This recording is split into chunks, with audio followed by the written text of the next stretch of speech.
But before we start the actual content of our syllabus, मुझे आप लोगों को एक बहुत इंपॉर्टेंट बात जो है ना एक्सप्लेन करनी है, that is how everything is linked in contract law. Contract law के अंदर एक एक बात दूसरी बात से लिंक करती है। ये आप लोग इंडक्शन लिखने में एक दूसरे से बहुत हेल्प करती है, तो ये बात बहुत इंपॉर्टेंट है। ठीक है, आप सबको पता है कि आपका जो पूरा का पूरा सिलेबस है वो बेसिकली 4 पोर्शन में डिवाइडेड है।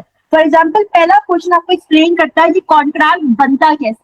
अब कॉन्ट्रैक्ट हमारे पास के नेचर का होता है, ये बात बहुत इंपॉर्टेंट है। 3 नेचर का हमारे पास कॉन्ट्रैक्ट होता है, आगे जाके एक्सप्लेन करूंगी। ठीक है, उसके बाद हमारे पास 5 एसेंशियल एलिमेंट्स होते हैं। हमारे पास 5 एसेंशियल एलिमेंट्स होते हैं किसी भी कॉन्ट्रैक्ट को बनाने के लिए।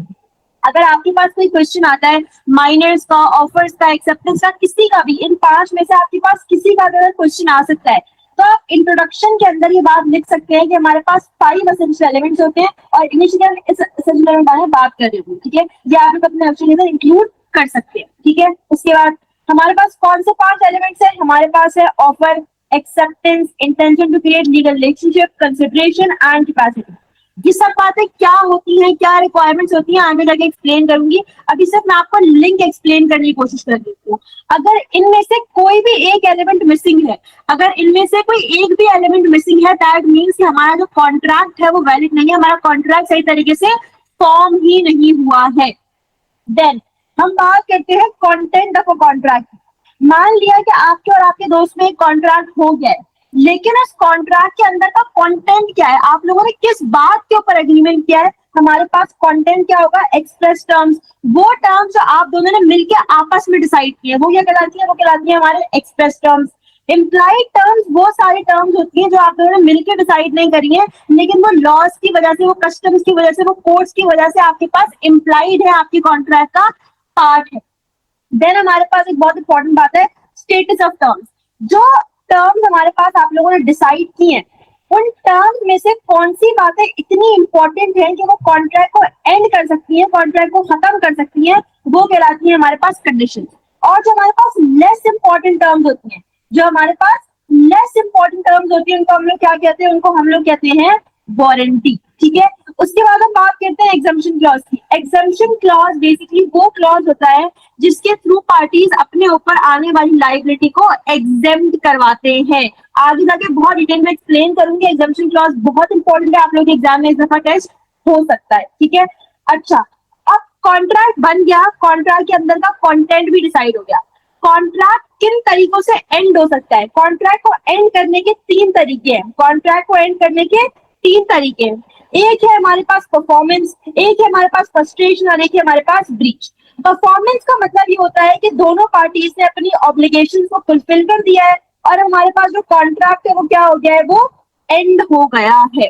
फ्रस्ट्रेशन के अंदर हमारे पास कोई ऐसा अनरीजनेबल, अनफोर्सेबल सा इवेंट अगर हो जाता है जिसके बाद परफॉर्मेंस देना क्या हो जाता है? परफॉर्मेंस देना इम्पॉसिबल हो जाता है। ये हमारे पास कहलाता है फ्रस्ट्रेशन। हम कहते हैं कॉन्ट्रैक्ट फ्रस्ट्रेट हो गया।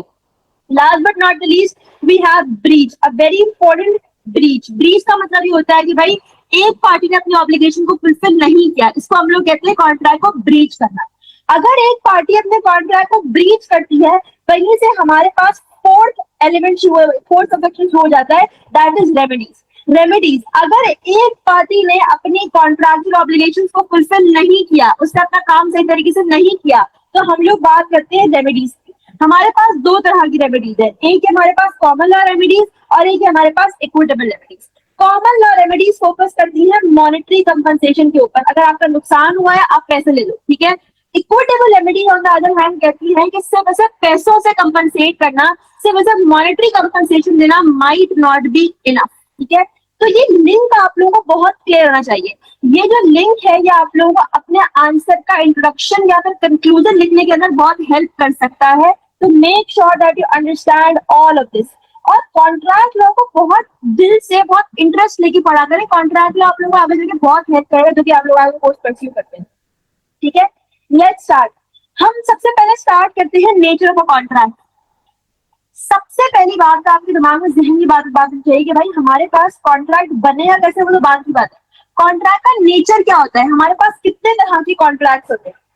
तो पहले तो ये बात सुनो that a contract is an agreement enforceable at law all contracts are agreement but not all agreements are contract. अब very important बात है आपके लिए कि हमारे पास हर कॉन्ट्रैक्ट जो है वो एग्रीमेंट होता है, हर कॉन्ट्रैक्ट क्या होता है, एग्रीमेंट होता है, लेकिन हमारे पास हर एग्रीमेंट कॉन्ट्रैक्ट नहीं होता। क्यों? बिकॉज हर एग्रीमेंट के अंदर असेंशियल एलिमेंट्स नहीं होती है, इसलिए हमारे पास हर एग्रीमेंट कॉन्ट्रैक्ट नहीं होता है।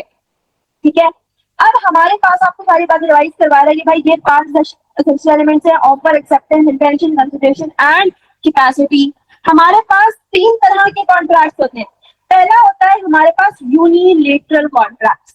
Unilateral contracts are basically one sided contract, basically one sided contract. क्या मतलब वन साइडेड कॉन्ट्रैक्ट? कैसे भाई? देखो, मैंने न्यूज़पेपर के अंदर एक एड चलाया, ठीक है, मैं न्यूज़पेपर के अंदर एक एड चलाया, ये एग्जांपल आप लिख सकते हैं अपने आंसर के अंदर या फिर कोई और एग्जांपल आप लिख सकते हैं। ठीक है, मैंने न्यूज़पेपर के अंदर एक एड चलाया है कि मेरी बिल्ली खो गई है और जो भी मेरी बिल्ली मुझे ढूंढ के ला के देगा मैं उसको दूंगी $5,000। ठीक है, ये मैं आपको न्यूज चला। अब यहाँ पे एक पार्टी पे कर रही है और दूसरी पार्टी परफॉर्मेंस दे रही है, लेकिन अगर दोनों पार्टीज को दोनों काम करना पड़ रहा है, so how is this a one sided contract? देखो, ये वन साइडेड कॉन्ट्रैक्ट इसीलिए क्योंकि ऑफर देने के बाद तो offer is not waiting for your acceptance. हमारे पास यहाँ पे आपकी एक्सेप्टेंस की जरूरत नहीं है, हमें नहीं चाहिए आपकी एक्सेप्टेंस, हमें आपसे परफॉर्मेंस चाहिए। ठीक है, हमने आपको ऑफर दिया, आप हमें क्या दो? परफॉर्मेंस दो, हमें आपकी एक्सेप्टेंस नहीं चाहिए है एट द पॉइंट। अगर न्यूज के नंबर पे आपको कॉल करके बोले कि मैं आपको बिल्ली ढूंढ के ला के दूंगा, आप बोलोगे भाई तुम्हारी एक्सेप्टेंस थोड़ी चाहिए, तो मुझे बिल्ली ढूंढ के ला के दो, परफॉर्मेंस चाहिए आपकी। That is why this is known as one sided contract. ठीक है, created when one party pays another party to perform an action, for example reward के केस एग्जांपल आप यहाँ पे देख सकते हैं। अब अगर आपके पास ये क्वेश्चन आता है, I highly recommend to give an example, for example this one or any other example that you might think at that time। ये एग्जाम्पल अपने आंसर के अंदर इंक्लूड करके आना लाजमी है। सही है, ये हो गया हमारे पास यूनिलेटरल कॉन्ट्रैक्ट्स। बात करते हैं बायलेटरल कॉन्ट्रैक्ट। बायलेटरल कॉन्ट्रैक्ट का मतलब होता है जहां पे दोनों पार्टीज को कुछ ना कुछ देना पड़ता है, अगर हम कहें रेसिप्रोकल अरेंजमेंट। यहाँ पे अगर आपने ऑफर दी है, यहाँ पे अगर आपने ऑफर दी है, ऑफर तब तक मानी नहीं जाएगी, ऑफर तब तक ये कॉन्ट्रैक्ट के अंदर कन्वर्ट नहीं होगी जब तक सामने वाला बंदा आपको एक्सेप्टेंस ना दे दे, जब तक सामने वाला बंदा आपको एक्सेप्टेंस ना दे दे। ठीक है, तो यहाँ पर ऑफर और एक्सेप्टेंस दोनों की रिक्वायरमेंट है to form a valid contract, to form a valid contract. इसको हम लोग रेसिप्रोकल अरेंजमेंट भी कहते हैं, इसको हम लोग रेसिप्रोकल अरेंजमेंट भी कहते हैं। A lot of people are confused between unilateral and bilateral. Unilateral के अंदर आपने ऑफर देने के बाद एक्सेप्टेंस नहीं परफॉर्मेंस मांगी है, लेकिन बायलेटरल के अंदर आपने ऑफर देने के बाद एक्सेप्टेंस मांगी है, डायरेक्ट परफॉर्मेंस एक्सेप्टेबल नहीं हुआ करेगी।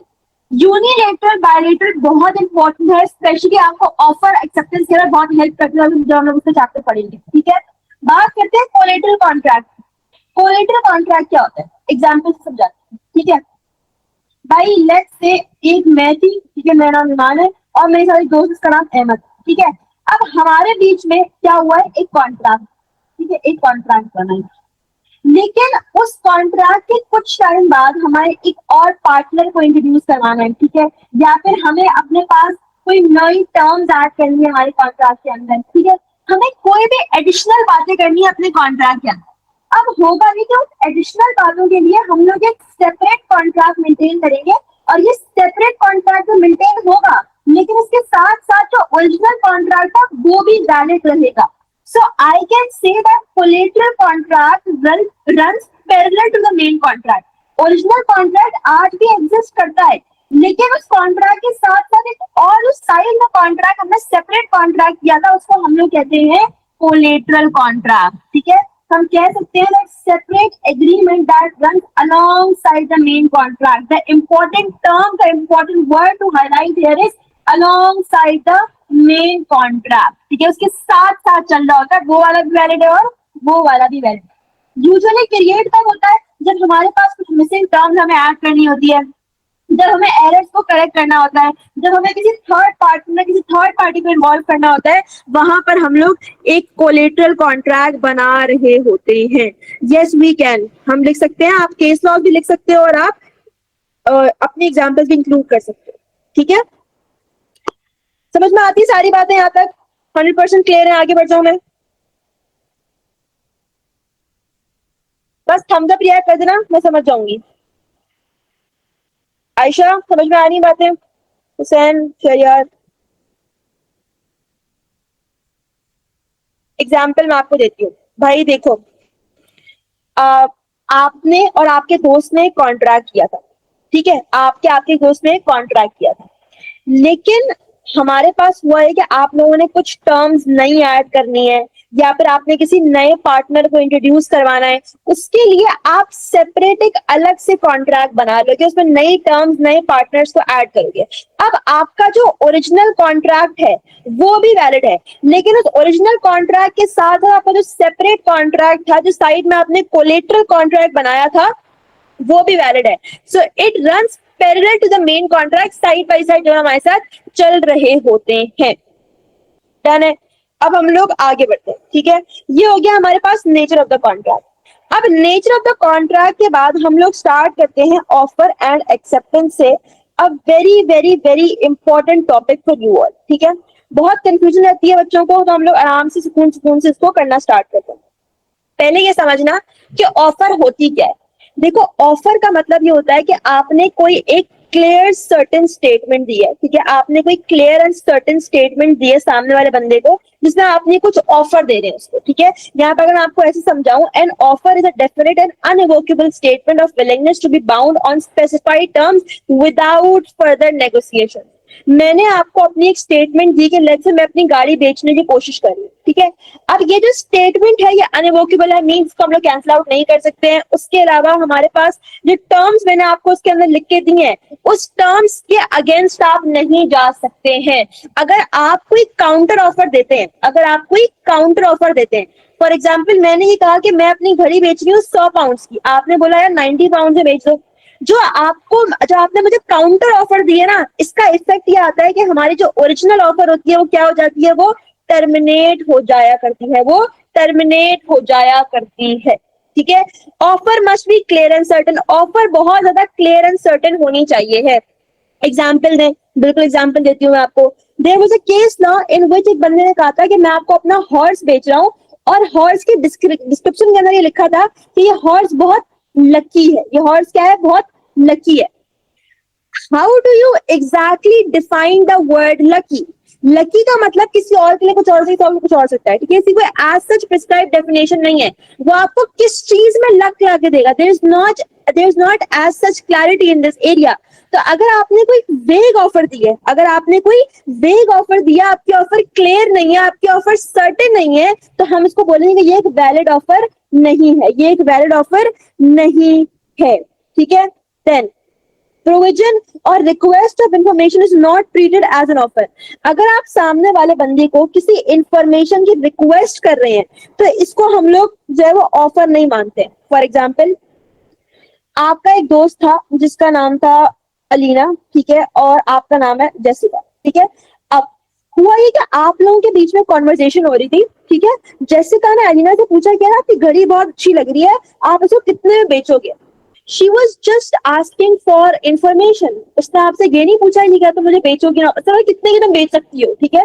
अगर आपको सामने वाला बंदा सिर्फ इंफॉर्मेशन की रिक्वेस्ट कर रहा है, सिर्फ कुछ इंफॉर्मेशन जानने की कोशिश कर रहा है, तो इसको हम लोग ऑफर ट्रीट नहीं करते हैं। ये बातें आप लोगों को पता होनी चाहिए स्पेसिफिकली। क्यों? क्योंकि प्रॉब्लम क्वेश्चन आपका सही है गलत, ये सारी माइनर से माइनर बातें डिटरमाइन करती हैं, ठीक है। आगे बढ़ते हैं। ऑफर हमारे पास रिटन हो सकती है, ओरल हो सकती है, कंडक्ट के थ्रू हो सकती है, इंडिविजुअल साइट दोनों को हो सकती है, ठीक है। लेकिन अब आप लोगों को डिफरेंस पता होना चाहिए है between an offer and invitation to treat. देखो, ऑफर तो आप लोगों को समझ में आ गया। ऑफर क्या होता है? ऑफर ये होता है कि आपने सामने वाले बंदे को एक क्लियर सर्टेन स्टेटमेंट दी। जब वो बंदा आपके ऑफर को एक्सेप्ट कर लेगा, तो आप लोगों के बीच में एक बाइंडिंग कॉन्ट्रैक्ट बन जाया करेगा, आप लोगों के बीच में एक वैलिड कॉन्ट्रैक्ट बन जाया करेगा। बट व्हाट इफ सामने वाले बंदे ने जो आपको ऑफर दिया है वो क्लियर नहीं है, that is just a mere invitation to treat. अगर सामने वाला बंदा आपको सिर्फ इनविटेशन टू ट्रीट देता है, तो इट इज नॉट बाइंडिंग। लेकिन मैं सवाल तो ये है ना कि इनविटेशन टू ट्रीट है क्या, सबर तो करो, बता रही हूँ। हमारे पास इनविटेशन टू कहते हैं an expression of willingness to negotiate. भाई आपने ही सामने वाले बंदे को बोलना कि तो अपनी घड़ी कितने की बेच सकते हो, वो क्या है हमारे पास, इनविटेशन टू ट्रीट है।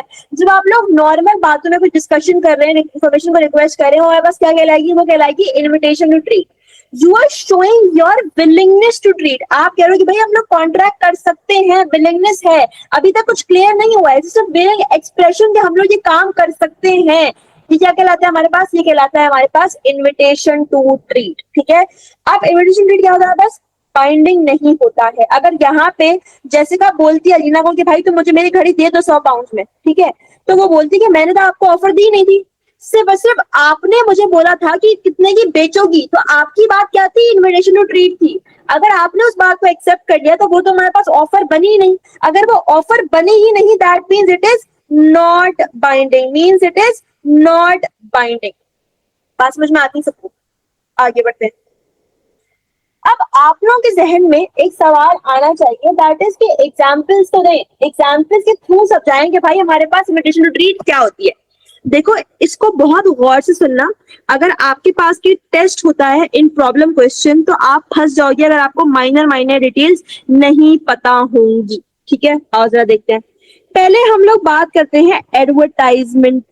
ठीक है भाई, हम लोग ये कहते हैं कि एडवर्टाइजमेंट हमारे पास एक इनविटेशन टू ट्रीट है। ठीक है, आप सबने जो है ना वो जब आपने मॉल में कुछ चीज देखी या फिर आपने OLX पे कुछ चीज देखी या फिर आपने लेट्स से KFC का कोई ऐड देखा, आपने KFC का कोई ऐड देखा, अब KFC वाले आपको ऑफर नहीं दे रहे हैं, वो क्या कर रहे हैं, इनविटेशन टू ट्रीट दे रहे हैं। वो क्या कर रहे हैं, इनविटेशन टू ट्रीट दे रहे हैं। जब आप KFC के अंदर जाके उनसे बर्गर मांगेंगे तो सब आप उनको ऑफर कर रहे होंगे, लेकिन हमारे पास जो मेयर एडवर्टाइजमेंट होती है ऑनलाइन प्लेटफॉर्म्स के थ्रू, एडवर्टाइजमेंट आपने देखी हो बाहर के, आपके नेटफ्लिक्स वगैरह एंड ऑल दैट, वो क्या कहलाती है हमारे पास, वो कहलाती है हमारे पास इनविटेशन टू ट्रेड। मींस वो विलिंगनेस है सामने वाले बंदे की आपके साथ ट्रेड करने के लिए, लेकिन अभी तक आप लोगों के बीच में कोई कॉन्ट्रैक्ट फॉर्म नहीं हुआ है। जब आप KFC के अंदर जाके देखेंगे कि भाई बर्गर मिल रहा है, वहां जाके ऑफर करेंगे, आपकी कही गई बात ऑफर कहलाएगी। बहुत एम्फसाइज कर रही हूँ, बहुत इंपॉर्टेंट बातें हैं सारी सारी। ठीक है,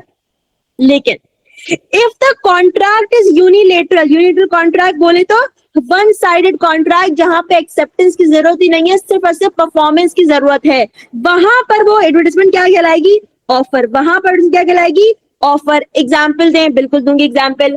आपने न्यूज़पेपर में कोई एडवर्टाइजमेंट देखा, वहां पे आपको एक्सेप्टेंस देने की जरूरत नहीं थी, वहां पे आपको परफॉर्मेंस देने की जरूरत थी, तो वहां पर जो एडवर्टाइजमेंट है वो क्या बन गई है हमारे पास, ऑफर बन चुकी है। तो in the case of bilateral contracts, advertisements are invitation to trade. On the other hand, in the case of unilateral contracts, offer are advertisements are offer. बात समझ में आती है सबको, बहुत इंपॉर्टेंट बातें हैं, बहुत एम्फसाइज कर रही हूँ। ठीक है, प्रॉब्लम क्वेश्चन टेस्ट हो सकती है सारी बातें। ठीक है, अच्छा अब आओ जरा display of goods for sale. Example, भाई आप रोड पे जा रहे थे, ठीक है, रोड पे आपने देखा एक शॉप है जिसके अंदर जो है वो गिटार रखा हुआ है। ठीक है, अब आप ये कह रहे हो कि ये शॉपकीपर था, ये आपको ऑफर दे रहा है, तो लॉ बोलेगा भाई आप पागल हो, ये जो आपने डिस्प्ले के ऊपर जो चीज देखी है ना, ये शॉपकीपर की तरफ से इनविटेशन टू ट्रीट है। ये क्या है हमारे पास, इनविटेशन टू ट्रीट है।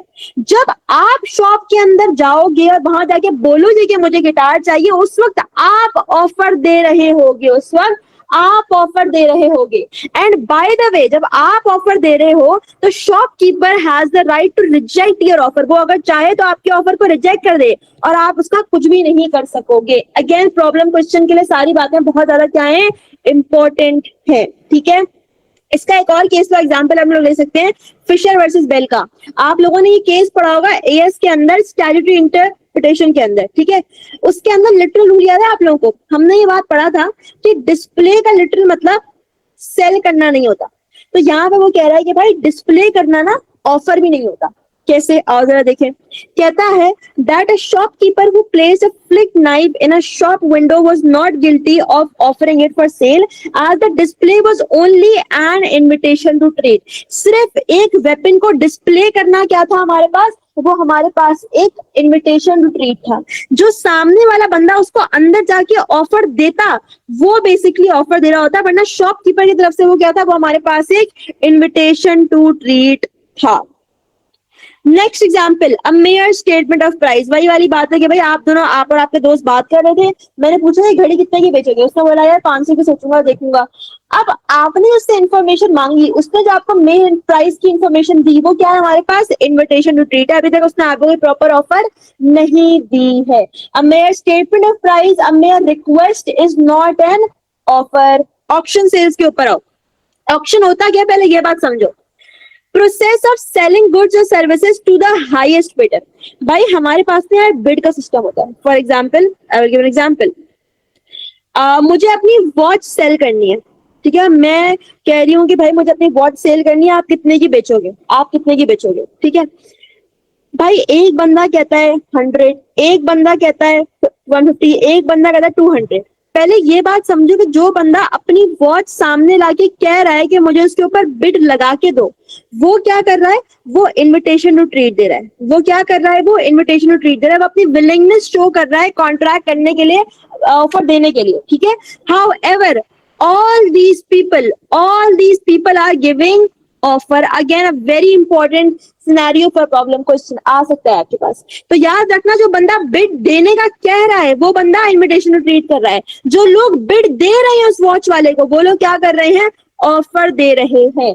जहां पर बिड हाईएस्ट आ गई, या फिर जहां पर बिड हमारे पास एक्सेप्ट हो गई, वहां पर हमारे पास कॉन्ट्रैक्ट फॉर्म हो जाएगा, ऑफर क्राइटेरिया सेटिस्फाई हो जाया करेगा। इसको आप लोग ऐसे भी अपने पास नोट डाउन कर सकते, तमीज से मैंने आप लोगों के लिए लिख दिया है यहाँ पे सारी बात, ठीक है।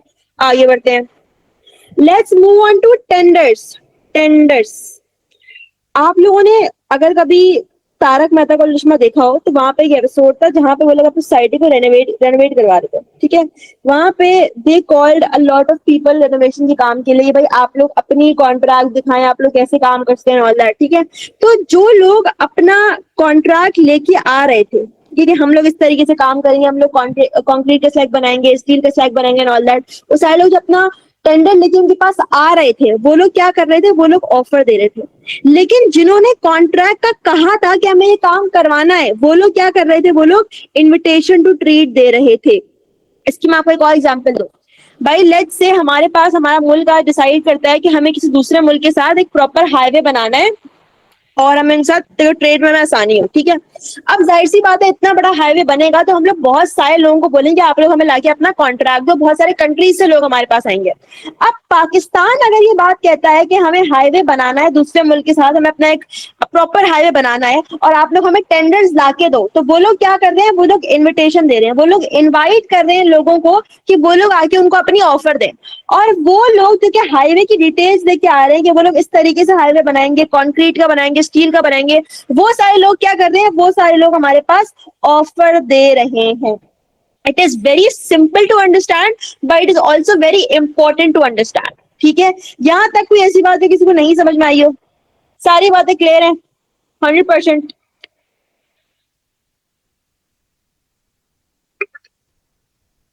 आगे बढ़ जाऊं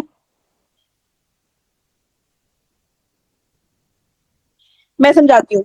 भाई देखो, अज्यूम करो कि आज पाकिस्तान ये बात डिसाइड करता है शहरियार कि भाई हमें जो है ना वो हाईवे बनाना है, ठीक है, किसी दूसरे मुल्क के साथ, जैसे ईरान के साथ बनाना है, ठीक है। अब हाईवे बनाने के लिए जाहिर सी बात है, इतना बड़ा हाईवे बनेगा तो ऐसा नहीं आज शुरू किया भाई कल बन गया। पहले हमें बहुत सारे लोगों से उनके एप्लीकेशन चाहिए होंगे, वो कैसे काम करेंगे, बहुत सारे मुल्कों के लोग आएंगे, बहुत हाई टेक इंजीनियर्स चाहिए होंगे काम करने के लिए, ठीक है।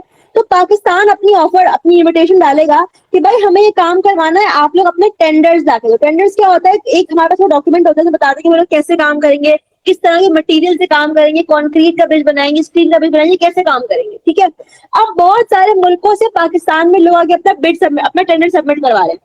जो लोग अपना टेंडर सबमिट कर रहे हैं, वो लोग क्या कर रहे हैं, वो लोग अपनी ऑफर दे रहे हैं, वो लोग क्या कर रहे हैं, वो लोग अपनी ऑफर दे रहे हैं। लेकिन पाकिस्तान जिसने अपना जो मसला था वो आगे बताया था कि हमें लोग चाहिए ये काम करने के लिए, वो क्या कर रहा था, वो इनविटेशन टू ट्रीट दे रहा था। जिन लोगों ने रिस्पॉन्ड किया वो क्या कर रहे थे, वो ऑफर दे रहे थे।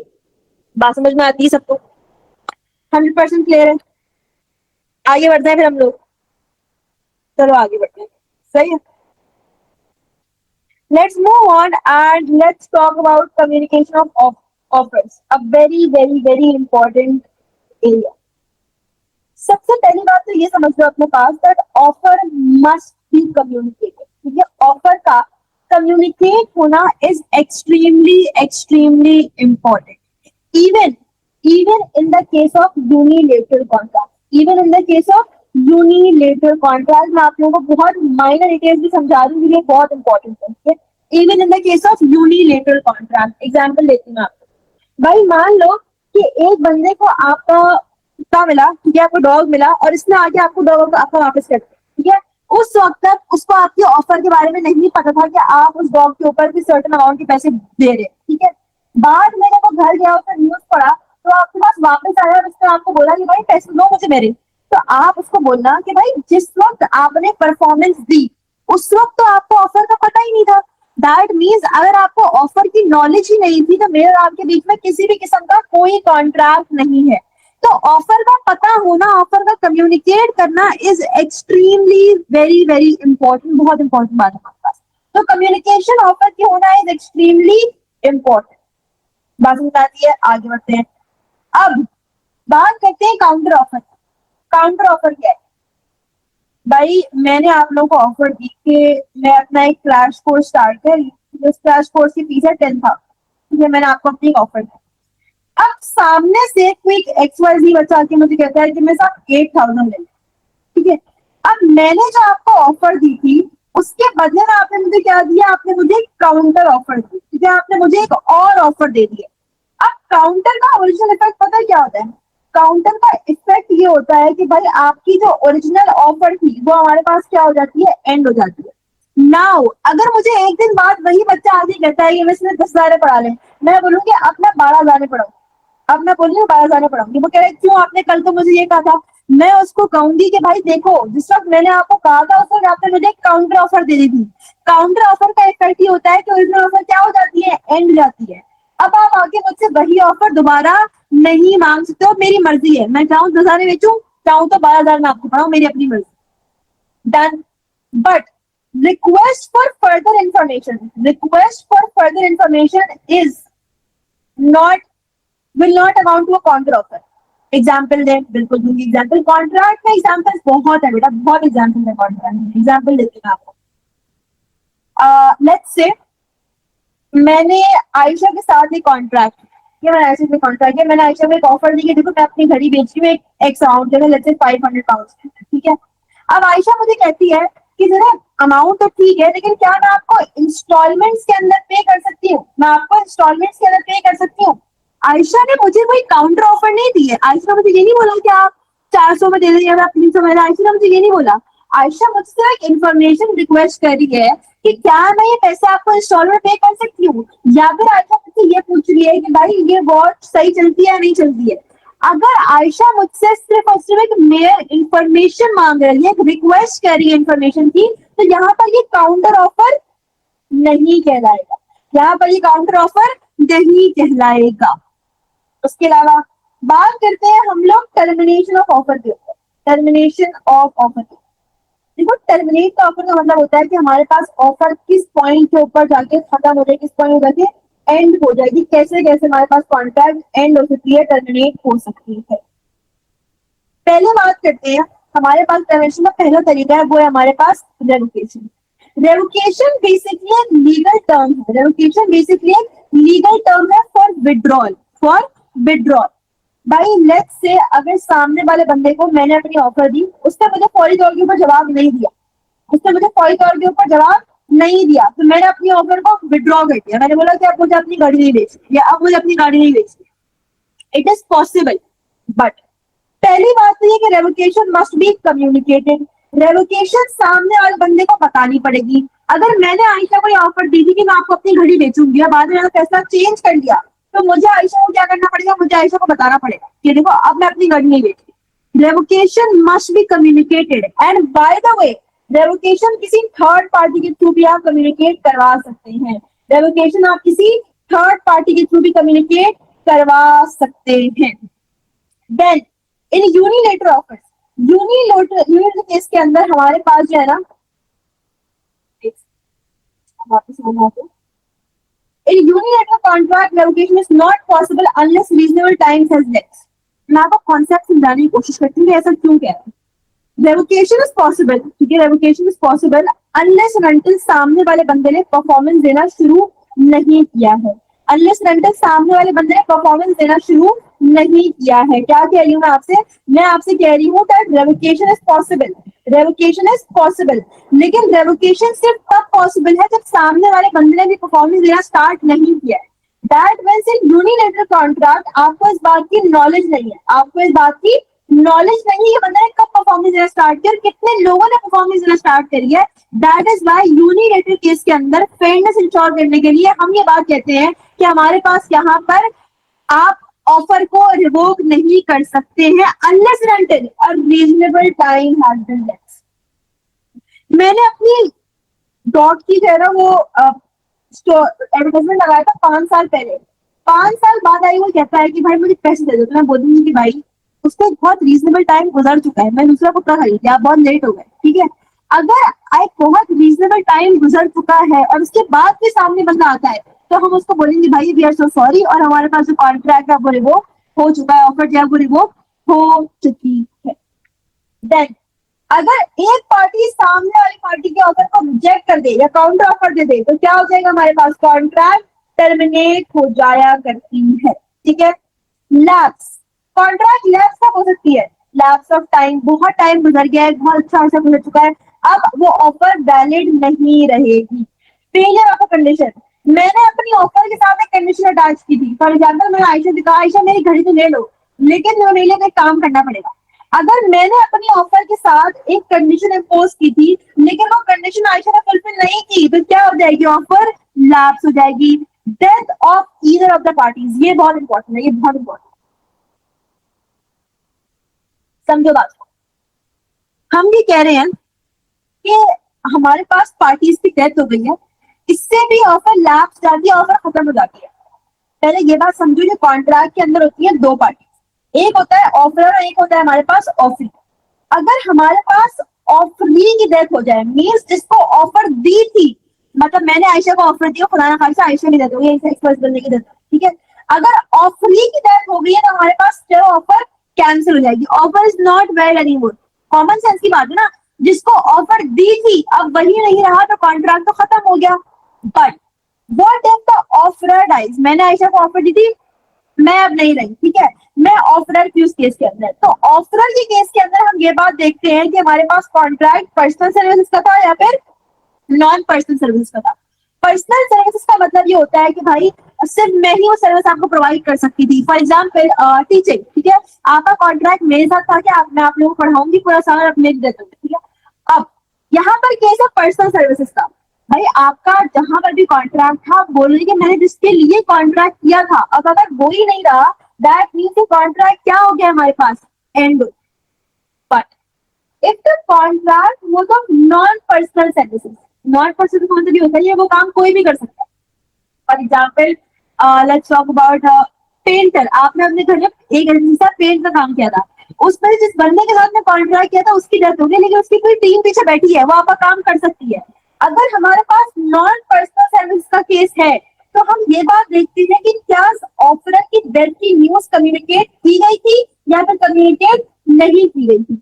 अगर ऑफरर की डेथ की न्यूज कम्युनिकेट कर दी गई थी तो फिर हमारे पास ऑफर वैलिड नहीं है, लेकिन अगर कम्युनिकेट नहीं की गई थी तो फिर ऑफर अब भी वैलिड है, उसकी एजेंसी को उसकी फर्म को वो काम खत्म करना पड़ेगा।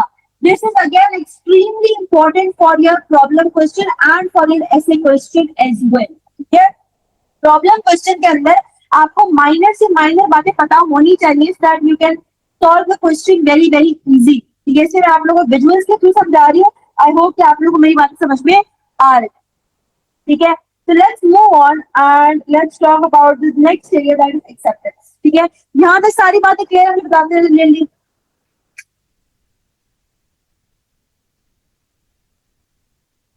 रीजनेबल टाइम शरिया डिपेंड्स ऑन द फैक्टर्स कि आप किस चीज के ऊपर कॉन्ट्रैक्ट, अगर आप किसी पेरिशेबल गुड के लिए कॉन्ट्रैक्ट कर रहे हो तो जाहिर सी बात है उसका टाइम कम होगा। ऑन द अदर हैंड अगर आप जैसे इलेक्ट्रॉनिक्स के लिए काम करो उसका टाइम ज्यादा होगा। तो इट एक्चुअली डिपेंड्स कि आप किस चीज के ऊपर कॉन्ट्रैक्ट, ये जो आंसर में लिखोगे तो आप बताओगे डिपेंड्स की रीजनेबल टाइम क्या होगा।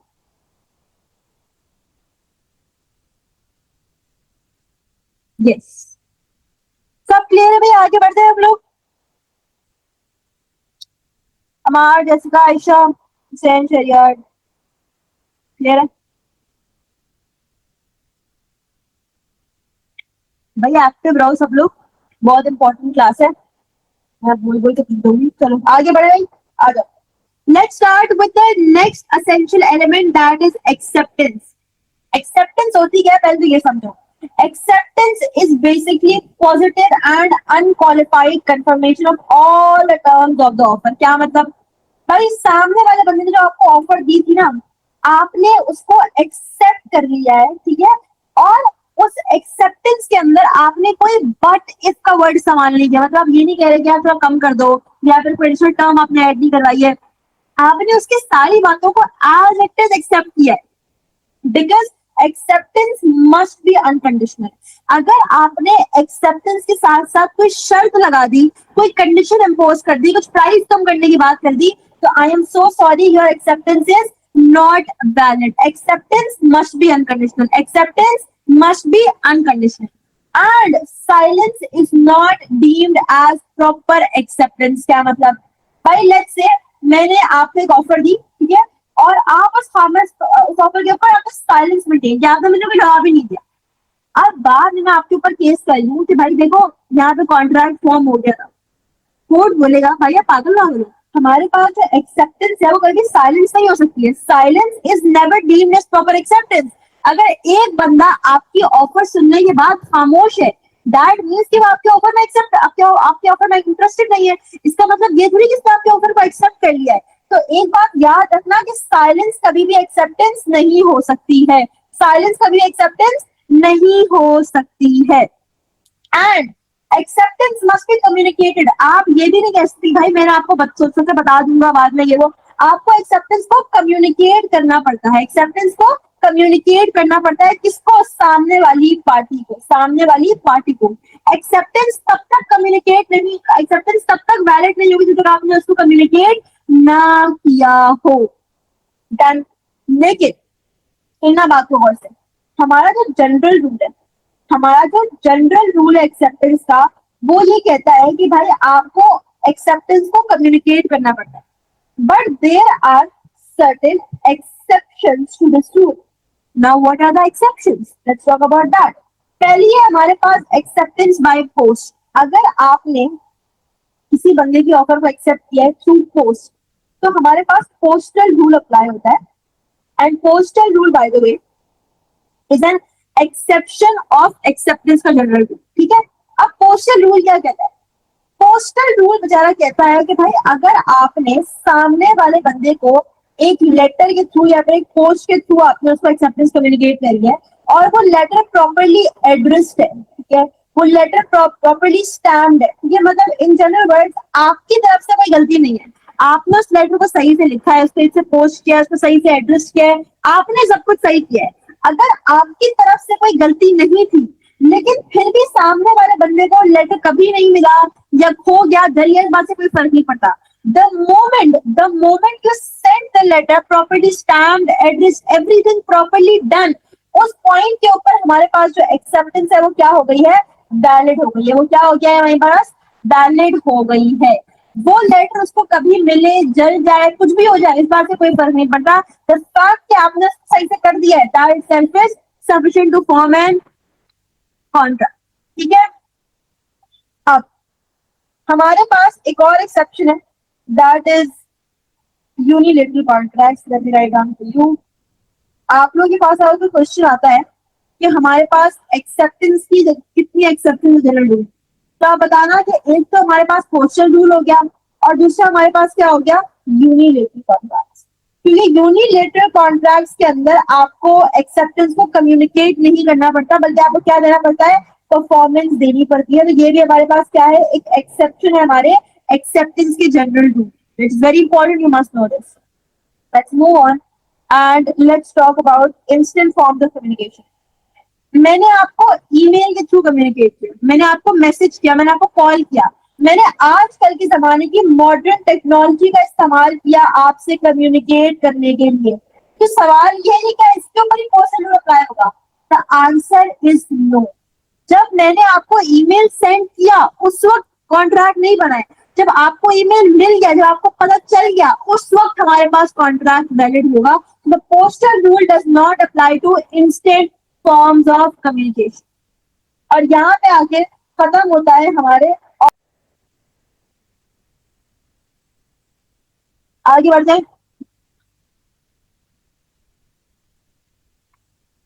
चले, let's move on to the next essential element, that is intention to create legal relationship।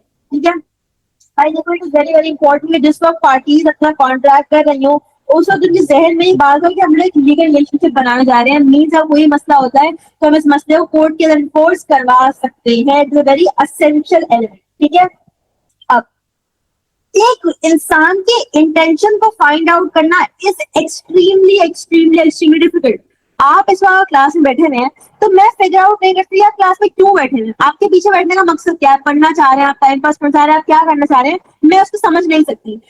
एक बंदे की इंटेंशन को समझना is very very very very difficult. अगर इस बंदे की इंटेंशन समझना बहुत डिफिकल्ट काम है तो इसलिए कोर्ट ने काम किया, कोर्ट ने प्रिजम्पशंस बना दी, उसने अजम्पशन बनाई कि वो क्या करेगा। उसने बोला कि हम लोग कॉन्ट्रैक्ट को दो पोर्शन में क्या कर लेते हैं, डिवाइड कर लेते हैं। एक उसने बनाया हमारे पास कमर्शियल अरेंजमेंट और एक बनाया हमारे पास सोशल एंड डोमेस्टिक अरेंजमेंट। वो कहता है कि जहां पर हमारे पास कमर्शियल अरेंजमेंट्स हैं, मीन जहां पर मनी आ गया इन्वॉल्व, ठीक है, जहां पर मनी इन्वॉल्व आ गई, जहां बिजनेस की बात आ गई है, वहां पर हम ये बात अज्यूम करते हैं कि यहाँ पर हमारे पास ATCLR means intention to create legal relationship exist करता है। ऑन द अदर हैंड जहां पर हमारे पास सोशल एंड डोमेस्टिक अरेंजमेंट्स है, एग्जाम्पल देती हूँ मैं आपको, पेरेंट्स एंड चिल्ड्रन रिलेशनशिप, ठीक है, या फिर हम कहें फ्रेंड्स, या फिर हम कहें सिबलिंग्स, जहां पर हमारे पास बात आ गई है सोशल एंड डोमेस्टिक अरेंजमेंट्स की, वहां पर हमारे पास हम कहते हैं कि ATCLR प्रेजेंट नहीं है। ठीक है, ये एक प्रिजम्पशन हमने बना ली, but both of these presumptions have some exceptions। For example, हम कहते हैं कि अगर कमर्शियल कॉन्ट्रैक्ट के अंदर हमारे पास ऑनर क्लॉज है, हमारे पास ऑनर क्लॉज है। ऑनर क्लॉज क्या होता है? पार्टीज जिस वक्त कॉन्ट्रैक्ट कर रही होती हैं उसी वक्त अपने कॉन्ट्रैक्ट के अंदर ये बात लिख सकती है कि कुछ भी हो जाए हम लोग कोर्ट नहीं जाएंगे। अगर आपके और आपके बिजनेस पार्टनर की बात और डिसाइड कर ली है कि आप लोग कोर्ट नहीं जा सकते, दैट मीन्स कि आपके कॉन्ट्रैक्ट के अंदर क्या है, एक ऑनर क्लॉज है। That means your contract is based on trust, that means your contract is based on trust, you can not take this matter to court. तो even though this a commercial arrangement, still because of your honour clause आपका case court के अंदर नहीं जा सकता है। This is the exception of commercial arrangement. Let's talk about social domestic arrangements. मैं आपको एक्सेप्शन बता दूं, डिवोर्स। अगर हमारे पास डिवोर्स का केस, अगर हमारे पास डिवोर्स का केस है तो हम लोग ये कहते हैं कि ये हमारे पास एक एक्सेप्शन है और यहाँ पर केस हमारे पास कोर्ट के अंदर जा सकता है, even though domestic and social arrangement. उसके अलावा वेर मनी एक्सचेंजेस हैंड्स, भाई क्या आपस में लोग बिजनेस नहीं करते? बिल्कुल करते हैं, बहन भाई करते हैं, दोस्त करते हैं आपस में, तो क्या वहां पर आपस प्रॉपर कॉन्ट्रैक्ट नहीं होगा? बिल्कुल होगा। इसीलिए this is one of the exceptions of general rule. And next हमारे पास आता है if the reliance, if the reliance of one party is too high. अगर एक बंदे ने रिलायंस बहुत ज्यादा रखी हुई है, अगर एक बंदे ने रिलायंस बहुत ज्यादा रखी हुई है तो ये भी हमारे पास एक एक्सेप्शन है। फॉर एग्जाम्पल, आपके दोस्त ने आपको बोला कि भाई आप मेरे साथ आके रह जाओ, सिर्फ उसके प्रॉमिस के ऊपर, सिर्फ उसकी बात के ऊपर आपने अपना घर छोड़ दिया, अपना काम छोड़ दिया, अपना बिजनेस छोड़ दिया, सब कुछ आप उसकी छोड़ने के ऊपर जा चुके हैं। If the reliance of one party is too high, तो वहां पर हम कहते हैं कि यहाँ पर हमारे पास इंटेंशन टू रिलेशनशिप एग्जिस्ट करती है। बात समझ आती है? ये हमारे पास और डिटेल में हमारे पास ये एक्सेप्शन लिखी हुई, इनको आप लोग कॉपी डाउन कर सकते हैं या फिर स्क्रीनशॉट ले सकते हैं। डन, आगे बढ़ते हैं। मेरा स्क्रीनशॉट ले लो।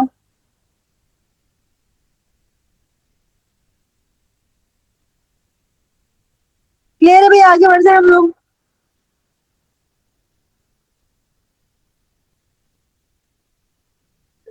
चलो फिर आगे।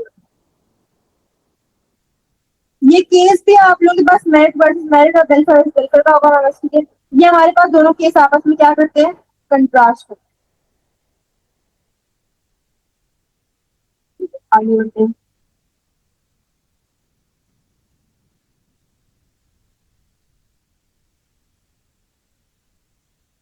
चलो let's move on to the fourth element, ठीक है। एक हमने क्या ऑफर, एक हमने क्या एक्सेप्टेंस और एक हमने क्या intention. Let's move on to the fourth important element, that is consideration. Consideration का मतलब क्या होता है भाई? कंसिडरेशन ये कहती है कि भाई दोनों पार्टीज ने जिसने कुछ ना कुछ दिया हो, मीन्स दोनों की तरफ से कुछ ना कुछ क्या आई हो, कंसिडरेशन आई हो, दोनों पार्टी कुछ ना कुछ दिया हो, ठीक है। नाउ अगर कंसिडरेशन मिसिंग है तो हमारे पास ये एक प्रॉपर कॉन्ट्रैक्ट नहीं बन सकता है। अच्छा, एक और टिप मैं आप लोगों को दूंगी कि हमारे पास ना आप लोगों के पूरे बुक के अंदर ही बहुत सारी ना कोड्स और डेफिनेशन है, बहुत सारी क्या है, कोड्स और डेफिनेशन है। I would highly recommend you कि आप उनमें से कोड्स या डेफिनेशन को याद लाजमी तौर के ऊपर करके जाएं। This is something that not all सब कंसिडरेशन। हमारे पास दो तरह की कंसिडरेशन है। एक है हमारे पास executed consideration. One party has done all that is required of them, leaving the outstanding liability on the other party. मैंने अपने कॉन्ट्रैक्ट के अंदर सारा काम कर दिया है और सामने वाले पार्टी ने अपना काम अब करना है, इसको हम लोग कहते हैं executed consideration. On the other hand, executory consideration के अंदर there is an exchange of promise to do something in the future. अभी तक किसी ने कुछ भी नहीं किया है, फ्यूचर के अंदर होगा जो भी होगा, इसको हम लोग कहते हैं एग्जीक्यूटरी कंसिडरेशन, क्योंकि यहाँ पे दो टाइप की कंसिडरेशन होती है। Now let's talk about rules of consideration. Consideration के जो रूल्स है वो आप लोगों को बहुत अच्छी तरह पता होने चाहिए। फॉर एग्जाम्पल, सफिशिएंट कंसिडरेशन अपने पास नोट डाउन करो, that consideration must be sufficient but need not to be adequate. इस बात का क्या मतलब है भाई? इस बात का मतलब ये है कि कंसिडरेशन का सफिशिएंट होना लाजमी है, इक्वल वैल्यू का होना, इक्वल वैल्यू का होना इंपॉर्टेंट नहीं। क्या मतलब? हमारे पास एक केस था जिस केस का नाम था थॉमस वर्सेस थॉमस। आप लोग ये बुक का केस है, ठीक है। इस केस के अंदर a promise to lease a house to a window for rent of $1 a year was binding. A year नहीं, बाइंडिंग मेरा वाज बाइंडिंग, ठीक है। हमारे पास यहाँ पे सिर्फ £1 के रेंट को मान लिया था कि ये सफिशिएंट है, इवन दो जाहिर सी बात है ये घर खरीदने के लिए आपको सब इतने पैसे नहीं लगते, रेंट करने के लिए आपको इतने पैसे नहीं लगते, but according to the rules of consideration, consideration का सिर्फ सफिशिएंट होना लाजमी है और प्रॉपर इक्वल वैल्यू का होना लाजमी नहीं। एक इवैल्यूएशन पॉइंटर अपने पास लिखो, एक इवैल्यूएशन पॉइंटर अपने पास लिखो कि भाई this creates a lot of uncertainty, this creates a lot of uncertainty. कैसे? Because what is sufficient in courts point of view is very uncertain और वेरी डिफिकल्ट टू प्रिडिक्ट। हमें पहले से नहीं पता कि कोर्ट किस चीज को सफिशिएंट मानता है, किस चीज को सफिशिएंट नहीं मानता। एक केस था जहां पे सिर्फ 3 खाली चॉकलेट के रैपर को कोर्ट ने कहा था ये सफिशिएंट है। तो दैट मींस वी कैन नॉट प्रिडिक्ट कि कोर्ट किस चीज को सफिशिएंट मानता है और किस चीज को सफिशिएंट नहीं मानता है। वेरी अनक्लियर एरिया यहाँ पे। तो आप लिख सकते हैं आपके पास इवैल्यूएशन कहते हैं, ठीक है। आगे बढ़ते हैं। मैं आप लोगों को तो इवैल्यूएशन पॉइंट्स बताती आ रही हूँ, साथ साथ they are very very important, please अपने पास नोट डाउन, ठीक है। Let's move on and let's move on to the second rule, that is past consideration. Remember one thing, that past consideration is not a valid consideration, is not a valid consideration. Example, आज के class के बाद मैं आप लोगों को कहती हूँ कि भाई सब लोग मेरे पास जो है ना वो 5,000 रुपए ट्रांसफर कर दें, मैं ये सब कर नहीं सकती। वाई? बिकॉज पास्ट कंसिडरेशन कभी भी एक वैलिड कंसिडरेशन नहीं होती है। अगर मुझे कुछ पैसे चाहिए थे, मुझे आप लोगों को पहले बताना चाहिए था। दैट मीन्स कि अगर आप बाद में कोई बात करते हैं, आपने कंसिडरेशन पहले दे दी, आप कॉन्ट्रैक्ट कर रहे हो बाद में, वो कहलाती है हमारे पास पास्ट कंसिडरेशन, बिकॉज आप काम पहले ऑलरेडी कर चुके हो। और पास्ट कंसिडरेशन हमारे पास कभी भी एक वैलिड कंसिडरेशन नहीं होती है, इट इज नॉट सफिशिएंट, और आप उसके पैसे नहीं मांग सकते हो। डन। लेकिन अगर हमारे पास पहले से कोई इम्प्लाइड या फिर एक्सप्रेस रिक्वेस्ट की गई थी, या फिर बहुत नॉर्मल सी बात थी कि आपको ऑलरेडी पता होना चाहिए था कि पैसे सीख करे जाएंगे, तो फिर हमारे पास वो कंसिडरेशन सफिशिएंट होगी। एग्जाम्पल दे, बिल्कुल देती हूँ आपको एग्जाम्पल। आप किसी रेस्टोरेंट में खाना खाने गए, या आप किसी रेस्टोरेंट में खाना खाने गए, भाई इस रेस्टोरेंट में आपने पैसे दी, आपने कुछ मंगवाया, तो जाहिर सी बात है कि आखिर मुझे बिल आएगा, यू हैव टू पे द बिल। अब रेस्टोरेंट वाले को आप ये नहीं बोलते कि भाई माफ करना, पास कंसिडरेशन दी। वो बोलेगा भाई तुम पागल हो, हमारे शहर में मैं जितना बड़ा रेस्टोरेंट खोल के बैठा हूँ, लोगों को खाना खिला रहा हूँ, फ्री में खिला रहा हूँ लोगों को। दैट मीन्स कि वहां पर एक इम्प्लाइड सी बात, वहां पर एक इम्प्लाइड सी बात थी कि आपने उसको पैसे देने ही थे। एक और एग्जांपल देती हूँ आपको। आप किसी कैब में बैठे, कैब वाले को राइड के आखिर में आपने पैसे देने ही हैं, it's a very implied thing that you have to do. You can नॉट से कि भाई सॉरी पास्ट कंसिडरेशन होगी, वो बोलेगा भाई तुम पागल हो। So past consideration is not a valid consideration, but if there was an earlier implied or expressed request or very understandable, तो वहां पर हमारे पास past consideration valid कहलाती है. It is the exception of the general rule. Let's move on. Performance of an existing duty. Existing duty can be because of your contract. Existing duty can be because of your official position. या फिर your statutory duty, कोई भी ऐसी duty जो कि आपके ऊपर impose की गई है, ठीक है, आप उसके लिए कोई एडिशनल पैसे नहीं मांग सकते हैं, आप उसके लिए एडिशनल पैसे नहीं मांग सकते हैं। एग्जाम्पल दें भाई, अगर आप किसी कॉलेज में पढ़ने जाते हैं, ठीक है, और आपसे वो टीचर पैसे मांगते हैं पढ़ाने के, तो आप उसको बोलोगे भाई आप जो यहाँ पे मुझे पढ़ा रही हो, मैं कॉलेज को अपनी फीस देता हूँ और आपको कॉलेज वाले आपकी फीस देते हैं। There is nothing something that you are doing outside of your existing duty. आपका वो काम है करना, आप एग्जिस्टिंग ड्यूटी से हटके कुछ भी नहीं कर रही हो, ठीक है, तो मैं आपको एक्स्ट्रा पैसे क्यों दूंगा? हाँ, लेकिन वही टीचर अगर आपको इवनिंग के टाइम पीरियड के ऊपर एक्स्ट्रा क्लासेस प्रोवाइड करती है, वहां पर वो आपसे एडिशनल कंसिडरेशन मांग सकती है। तो existing duty can never amount to an additional consideration unless and until सामने वाले बंदे ने आपको सच में कुछ एक्स्ट्रा काम, कोई एक्स्ट्रा वर्क, कोई कंसिडरेशन प्रोवाइड किया हो। फॉर एग्जाम्पल, एक स्कूल की टीचर ने आपको शाम में एडिशन प्रोवाइड किया, तो वहां पर आपसे पैसे मांग सकती है। Done. Let's move on to the privity of contract. Only the parties to a contract can acquire rights under it and sue or sue on it. Example दे भाई, मेरा एक दोस्त था, हैंगमैन खेलते हैं, मेरा एक दोस्त था, ठीक है, उसका नाम था, कुछ भी ले लो, वसीम ले लो, उसका नाम था वसीम और मेरा नाम है ईमान, ठीक है। अब वसीम मेरे बीच में कॉन्ट्रैक्ट हुआ, ठीक है, लेकिन उसके बीच में एक थर्ड पार्टी आ गया, उस थर्ड पार्टी का नाम है लेट्स से हसनैन, ठीक है, उसका नाम है हसनैन। अब भाई वो बंदा केस कर रहा है कि यार इसने काम सही से नहीं किया, इसने ये नहीं वो नहीं किया, तो कोर्ट बोलेगा कि भाई आप हो कौन, पहले तो आप मुझे ये बताओ कि आप हो कौन, आपको किसने यहाँ बुलाया, क्या आपको किसी ने कंसिडरेशन नहीं पढ़ाया था, क्या आपको प्रिविटी ऑफ कॉन्ट्रैक्ट का रूल नहीं पता कंसिडरेशन का, कि वो दो पार्टीज जिनके बीच का कॉन्ट्रैक्ट है, सिर्फ वही लोग आपस में केस कर सकते हैं एक दूसरे के ऊपर, आप तो कोई होते ही नहीं केस करने वाला, आपको किसी ने नहीं बताई थी ये बात। तो ये हमारे पास एक बहुत ही इंपॉर्टेंट रूल हो जाएगा। लेकिन इस कॉन्ट्रैक्ट की दो एक्सेप्शन है, एक है हमारे पास rights of a third party act 1999 और एक है हमारे पास कोलेटरल कॉन्ट्रैक्ट।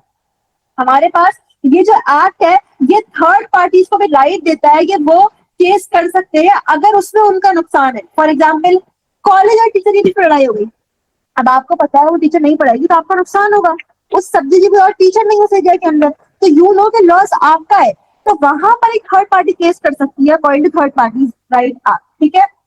उसके अलावा कोलेटरल कॉन्ट्रैक्ट, अभी आज की क्लास में मैंने पढ़ा था कि collateral contract is separate contract जहां पे आप कुछ एडिशनल टर्म जब एडिशनल पार्टी को लेकर आते हैं and it runs parallel to the main contract. तो अगर कोलेटरल कॉन्ट्रैक्ट के अंदर आपने किसी थर्ड पार्टी को इन्वॉल्व किया है, नई टर्म्स को ऐड किया है, तो वहां पर हमारे पास ये एक एक्सेप्शन है, वहां पर वो थर्ड पार्टी भी केस कर सकती है। डन। आगे बढ़ते हैं। Then let's talk about a very important rule, that is part payment problem. Example दें, एक सेकंड लेते हैं। अच्छा, सॉरी, एग्जाम्पल, लेट्स से एक कोई बंदा है, एक कोई बंदे का नाम है अनस, ठीक है। अनस को मैंने दिए 5,000 पाउंड, ठीक है। अनस कुछ टाइम बाद आके मुझे कहता है कि भाई मेरे पास पैसे 5,000 तो है नहीं, आप एक काम करें, आप मुझसे 3,000 ले लेंगे। This the part payment of a debt, ठीक है। आपको जो मैंने पैसे पूरे दिए थे, आप उसकी मुझे आधी पेमेंट दे रहे हो, क्यों भाई, किस खुशी में? तो भाई हमारे पास कंसिडरेशन का रूल ये कहता है, हमारे पास कंसिडरेशन का रूल ये कहता है that part payment of a debt is not a direct consideration. एक आधी पेमेंट करना पूरे पूरे डेट की it is not a proper consideration, and हमारे पास बाकी के बैलेंस को फोरगो नहीं करता है, आपको बाकी के पैसे उसको देने पड़ेंगे। लेकिन इस रूल की एक एक्सेप्शन है, that is accord and satisfaction. अगर मैंने ने अनस का वो आधा पैसे एक्सेप्ट कर लिए विद फुल सेटिस्फैक्शन, मैंने अपनी मर्जी से, अपनी ओन विलिंगनेस से, without any pressure, without any third party का प्रेशर, मैंने उस बात को एक्सेप्ट कर लिया कि चलो यार कोई बात नहीं, आपकी फाइनेंशियल हालात सही नहीं है, आपके पास पैसे नहीं है, खैर है, कोई मसला नहीं है, खैर जान कर, उसने, मैंने आपको ऐसे कह दिया। अगर मैंने अपनी अकॉर्ड, अपनी सेटिस्फैक्शन से एक बात को मान लिया, तो ये हमारे पास एक एक्सेप्शन है हमारे part performance rule.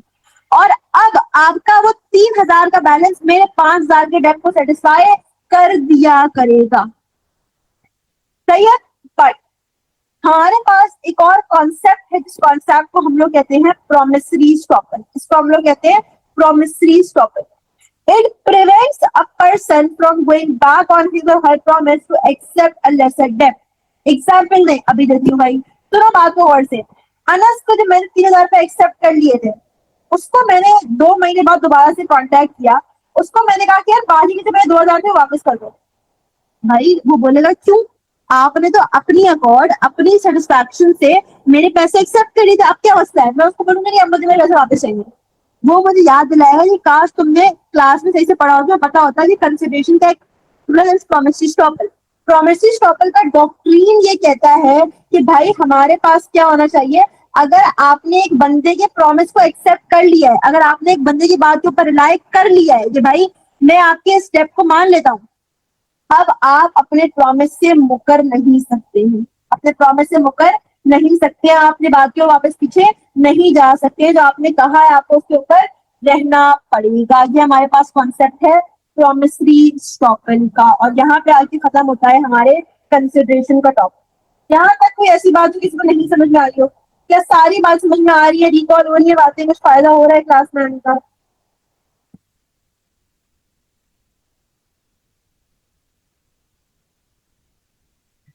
पेरिमिटी of contract ये कहता है शरिया कि अगर मेरे और आपके बीच में कोई कॉन्ट्रैक्ट है, तो कोई थर्ड पार्टी आके केस नहीं शुरू कर सकता है अनलेस उसके पास कोई थर्ड पार्टी राइट है, और थर्ड पार्टी राइट एक्ट 1999 या फिर कोलेटरल कॉन्ट्रैक्ट के थ्रू हमने उसको राइट दिए। ठीक है, सब बताओ भाई, सारी बात समझ में आ रही है?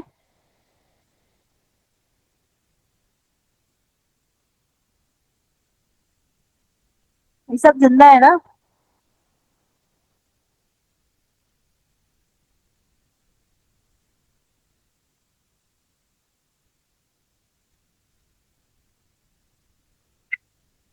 चलो लेट्स मूव ऑन, ठीक है।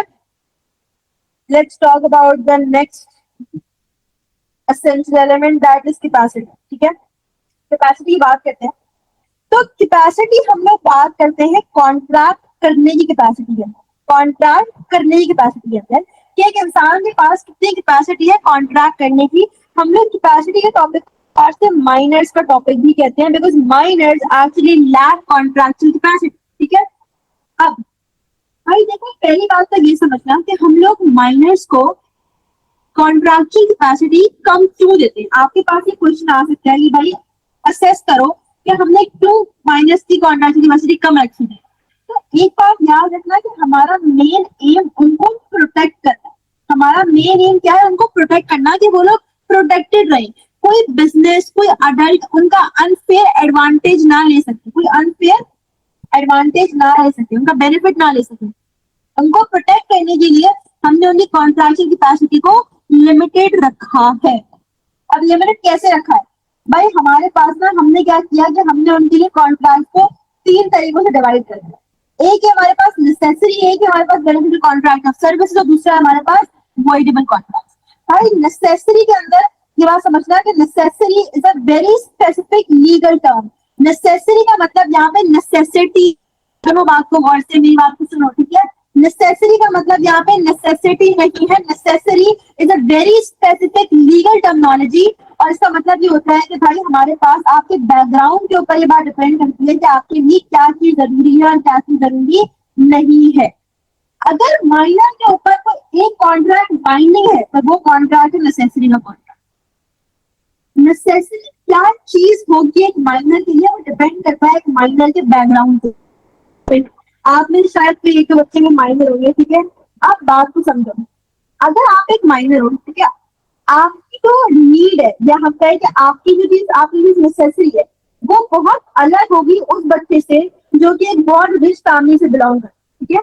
नेसेसरी का मतलब नेसेसिटी नहीं है, बार बार रिपीट करिए भाई। नेसेसिटी क्या चीज होती है, खाना पानी। नेसेसरी कंटेक्ट में और भी बहुत सारी चीजें आती है। फॉर एग्जाम्पल, आपको पढ़ने के लिए आपकी बुक्स चाहिए, वो भी आपकी नेसेसरी है। आपको पढ़ने के लिए कोई टीचर चाहिए, वो भी आपकी नेसेसरी है। अकेडमी चाहिए, वो भी आपकी नेसेसरी है, ठीक है।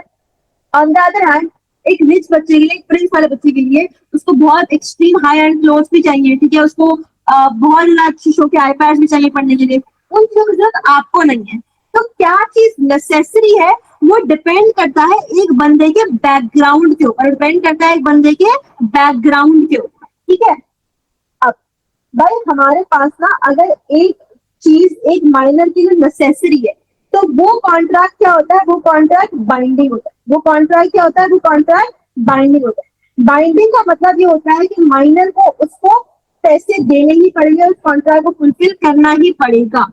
बट अ वेरी इंटरेस्टिंग, हमारे पास नेसेसरी अगर कॉन्ट्रैक्ट होता है तो वो हमारे माइनर्स के ऊपर क्या होता है, हमारे माइनर्स के लिए बाइंडिंग होता है। उसके अलावा उनको उनके लिए एक रीजनेबल प्राइस पे करनी पड़ती है। तो ये बहुत इंपॉर्टेंट बात है कि माइनर से हम ये बात एक्सपेक्ट नहीं करते कि वो मार्केट प्राइस पे करेंगे, हम उनसे एक्सपेक्ट करते हैं कि वो लोग रीजनेबल प्राइस पे किया करेंगे। It is a very important thing that you must, ठीक है। फिर आता है हमारे पास बेनिफिशियल कॉन्ट्रैक्ट ऑफ सर्विसेज। भाई अगर हमारे पास माइनर्स हैं, ठीक है, उनको हमें अलाउ करना चाहिए कि वो लोग अपने पास फाइनेंशियली अपने आप को सपोर्ट कर सकें, फाइनेंशियली अपने आप को सपोर्ट कर सकें। इसीलिए हम हमको अलाउ करते हैं कि वो अपने कोई भी जॉब वगैरह कर सकते हैं, अपना कोई और काम कर सकते हैं, इंटर्नशिप वगैरह कर सकते हैं। लेकिन भाई हमारे लिए की एस्पेक्ट ये है कि जो भी कॉन्ट्रैक्ट होगा, जो भी कॉन्ट्रैक्ट होगा, वो बेनिफिट किसके साथ होना चाहिए, माइनर के बेनिफिट में ज्यादा होना चाहिए। दैट मीन्स अगर हम लोग एक बैलेंस क्रिएट करने की कोशिश करेंगे किसके ऊपर बैलेंस ज्यादा आएगा, तो माइनस के बेनिफिट ज्यादा होने चाहिए हैं उस कॉन्ट्रैक्ट के अंदर। अगर किसी कॉन्ट्रैक्ट के अंदर माइनर्स के बेनिफिट ज्यादा है, विच मीन्स वो कॉन्ट्रैक्ट माइनर्स के बेनिफिट के लिए है, तो हम ये बात कहते हैं कि भाई ये कॉन्ट्रैक्ट बाइंडिंग है हमारे माइनर के ऊपर, ठीक है। अब लास्ट है हमारे पास वॉइडेबल कॉन्ट्रैक्ट। वॉइडेबल कॉन्ट्रैक्ट की नेचर कैसी होती है, वॉइडेबल कॉन्ट्रैक्ट की नेचर होती है रिपीटेटिव। रिपीटेटिव क्या मतलब, कोई रेंट का कॉन्ट्रैक्ट है, कोई लीज का कॉन्ट्रैक्ट है, कोई शेयर पेमेंट का कॉन्ट्रैक्ट है, कोई भी ऐसा कॉन्ट्रैक्ट जहां पे आपको बार बार पैसे देने हैं, रेंट हो गया, कुछ इंस्टॉलमेंट हो गई, कोई भी ऐसी चीज जहां पे माइनर को बार बार पैसे देने हैं, वो कॉन्ट्रैक्ट माइनर के लिए वॉइडेबल होते हैं। वॉइडेबल का मतलब ये होता है if minor wants to enter into contract they can, but उनको 18 से पहले पहले या फिर after turning a reasonable time of 18 they can get out of that contract. अगर वो चाहते हैं कि वो कॉन्ट्रैक्ट उनके लिए सही नहीं है, तो by being 18 after reasonable time of turning 18 वो लोग उस कॉन्ट्रैक्ट से निकल सकते हैं। डन। अच्छा आगे बढ़ते हैं।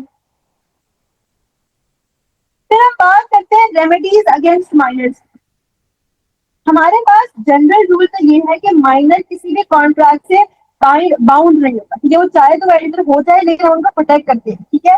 बट अगर वो आफ्टर टर्निंग 18 किसी कॉन्ट्रैक्ट को कंफर्म कर देते हैं, फॉर एग्जांपल मैंने आपसे कॉन्ट्रैक्ट किया था रेंट का, अब आफ्टर टर्निंग 18 मैंने इस बात को कंफर्म कर दिया है कि भाई मैं अपने कॉन्ट्रैक्ट को कंटिन्यू रखूंगी, तो उस पॉइंट के ऊपर वो कॉन्ट्रैक्ट क्या हो गया, वो कॉन्ट्रैक्ट बाइंडिंग हो गया। वो कॉन्ट्रैक्ट क्या हो गया, वो कॉन्ट्रैक्ट बाइंडिंग हो चुका है, और एनी हाउ माइनर्स को उस कॉन्ट्रैक्ट को कंप्लीट अप करना पड़ेगा, वो रहा ही नहीं। तो हम उसको कोई एडिशनल प्रोटेक्शन नहीं प्रोवाइड किया करेंगे। Where the minor has already performed their part, they cannot usually get those benefit back. Minor जहां पर अपना काम कर चुके हो वहां पर बेनिफिट्स को वापस से गेन नहीं कर सकते हैं। उसके अलावा हमारे पास एक और कॉन्सेप्ट है माइनर्स कॉन्ट्रैक्ट एक्ट 1987 का, जो कि कहता है कि भाई हमारे पास contract made by minors unenforceable and contract can not be binding, और उसकी कुछ फॉलोइंग इम्प्लीकेशंस भी हैं। फॉर एग्जाम्पल, अगर माइनर एक कॉन्ट्रैक्ट से बाउंड ना भी हो, दूसरी पार्टी से बाउंड होगी। फॉर एग्जाम्पल, मेरा और आपके बीच में कॉन्ट्रैक्ट है और आप एक माइनर है, तो भले एक पार्टी माइनर है, वो अपना काम करे ना करे, मुझे अपना काम करके देना पड़ेगा। एक पार्टी से भले ना हो, लेकिन दूसरी पार्टी जो माइनर नहीं है वो उस कॉन्ट्रैक्ट से बाउंड होगी ही होगी। दूसरा, अगर हमारे पास minor has already paid money under the contract, they may be able to recover if no consideration has been made to them. अगर मैंने आपको पैसे दे दिए थे कुछ काम करने के और अभी तक आपने उन पैसों के अगेंस्ट मुझे कोई कंसिडरेशन नहीं प्रोवाइड की है, तो minor can ask for his money back. Example देती हूँ मैं आपको। आपने मुझे कहा था कि आप मुझे एक क्लास दे, आपको इतने पैसे दूंगी। मैंने कहा हाँ ठीक है, बट मैंने अभी तक क्लास आपको दी नहीं है and you are asking your money back, तो I have to give your money back because मैंने आपको कंसिडरेशन प्रोवाइड नहीं की है। ठीक है।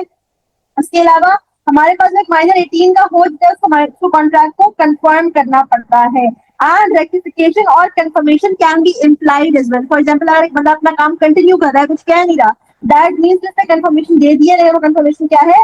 इम्प्लाइड। ठीक है। उसके अलावा हमारे पास सेक्शन 2 है माइनर लॉ का, वो कहता है कि अगर एक बंदे ने माइनर की गारंटी ली है कि वो बंदा सही काम करेगा, तो अब अगर माइनर कोई भी गलती करता है तो उसको उसके अगेंस्ट फाइन पे करना पड़ेगा, उसको अगेंस्ट फाइन पे करना पड़ेगा। And section 3 last, where it is just and equitable to do so, the court may require the minor transfer any property acquired by the minor of the contract back to the original owner.